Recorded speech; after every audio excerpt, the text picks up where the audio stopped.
श्री हरि के चरणों में नमन। स्वागत है आपका अपने चैनल श्री ग्रंथ ज्ञान पर। आज हम माघ मास महात्मा अध्याय 13 का श्रवण करेंगे। पिछले अध्यायों में हमने सुना कि विकुंडल के पूछने पर यमदूतों ने उसके सारे सवालों के जवाब दिए।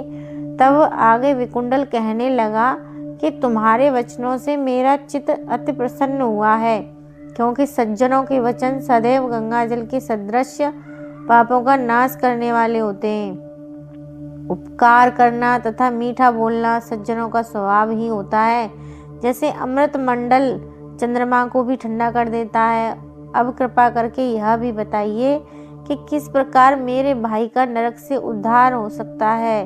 तब दूत कुछ देर ज्ञान दृष्टि से विचार कर मित्रता रूपी रस्सी से बंधा हुआ बोला कि हे वैश्य, यदि तुम अपने भाई के लिए स्वर्ग की कामना करते हो तो जल्दी ही अपने 8 जन्म के पुण्य फल को उसके निमित्त अर्पण कर दो।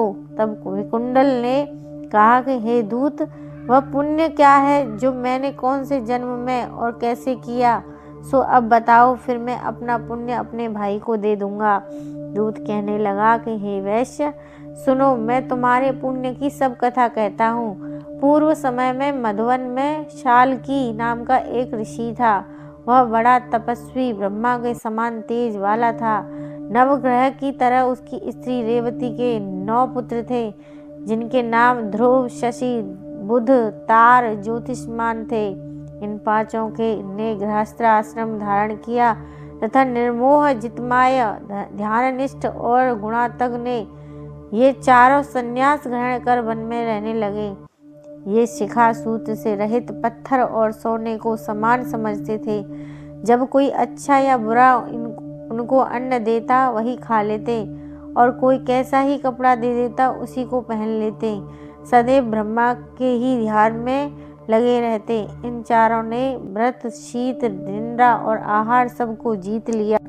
बस चर अचर को विष्णु रूप समझते हुए मौन धारण करके संसार में विचरते थे। ये चारों महात्मा तुम्हारे घर आए। जब तुमने मध्याह्न के समय भूखे प्यासे इनको आंगन में देखा तो तुमने गदगद कंठ से आंखों में आंसू भरकर इनको नमस्कार करके इनका बड़ा आदर सत्कार किया।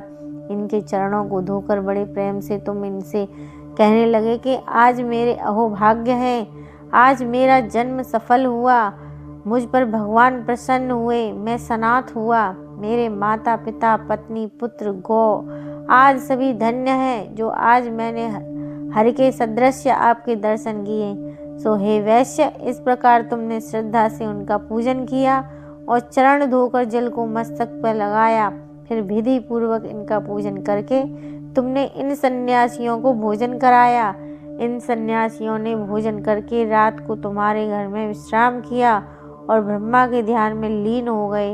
इन सन्यासियों के सत्कार से जो पुण्य तुमको मिला सो मैं भी कहने में असमर्थ हूँ, क्योंकि सब भूतों में प्राणी श्रेष्ठ है।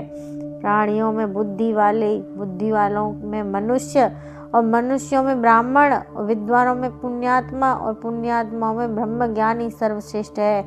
ऐसी ही संगत से बड़े बड़े पाप नष्ट हो जाते हैं। यह पुण्य तुमने अपने पहले 8वें जन्म में किया था।